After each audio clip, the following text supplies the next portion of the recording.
നമസ്കാരം. എങ്ങനെയാണ് ഒരു ട്രസ്റ്റ് വാലറ്റ് ഡൗൺലോഡ് ചെയ്ത് ഫോണിൽ ഇൻസ്റ്റാൾ ചെയ്യുന്നുള്ള വീഡിയോ ആണ്. പ്ലേ സ്റ്റോറിൽ പോയി നമ്മൾ ആപ്പ് ഡൗൺലോഡ് ചെയ്യുക. ട്രസ്റ്റ് വാലറ്റ് എന്നാണ് സെർച്ച് ചെയ്യേണ്ടത്. താഴെയുള്ളതാണ് ട്രസ്റ്റ് വാലറ്റ്. അത് ഇൻസ്റ്റാൾ കൊടുക്കുക.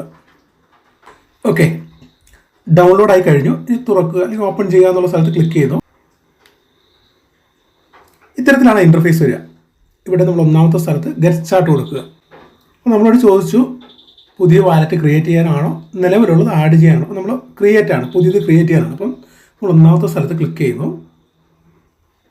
നമ്മളോട് ചോദിക്കുന്നു ഏത് തരത്തിലാണ് ചെയ്യുന്നത്, സീക്രട്ട് ഫ്രേസ് ഉപയോഗിച്ചിട്ടാണോ അതല്ലെങ്കിൽ നമുക്ക് സ്വിഫ്റ്റ് വെച്ചിട്ടാണോ. സ്വിഫ്റ്റ് അല്ല, നമുക്ക് സീക്രട്ട് ഫ്രേസ് ആണ് വേണ്ടത്. അപ്പോൾ ഒന്നാമത്തതിൻ്റെ റൈറ്റ് സൈഡിലുള്ള ബ്ലൂ കളർ ക്രിയേറ്റ് എന്നുള്ള സ്ഥലത്ത് ക്ലിക്ക് ചെയ്യുക.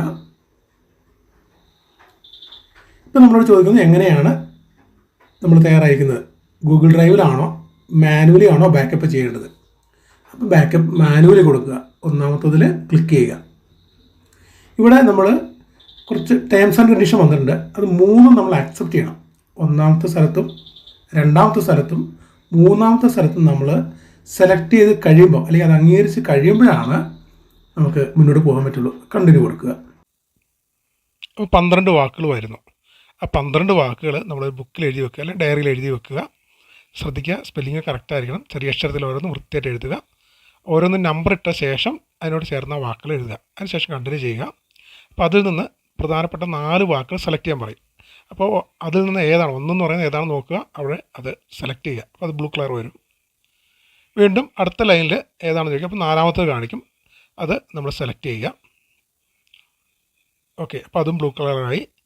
അതിനുശേഷം അടുത്തത് 7-മത്തെ വാക്കാണ് ചോദിക്കുക. അപ്പോൾ 7-മത്തെ വാക്ക് ഏതാണോ നമ്മൾ എഴുതി വെച്ചു, അത് അവിടെ സെലക്ട് ചെയ്തു. അടുത്തത് 10-മത്തെ വാക്കാണ്, അത് നമ്മൾ സെലക്ട് ചെയ്തു. അപ്പോൾ അത് കൂടി പൂർത്തിയായി താഴെ ബ്ലൂ കളർ കണ്ടിന്യൂ ചെയ്യാൻ ഓപ്ഷൻ വന്നു, അവിടെ സെലക്ട് ചെയ്യുക. അപ്പോൾ നമ്മുടെ അക്കൗണ്ട് പൂർത്തിയായി കഴിഞ്ഞു. ഇനി നമുക്ക് ഈ അക്കൗണ്ട് ഉപയോഗിക്കാം.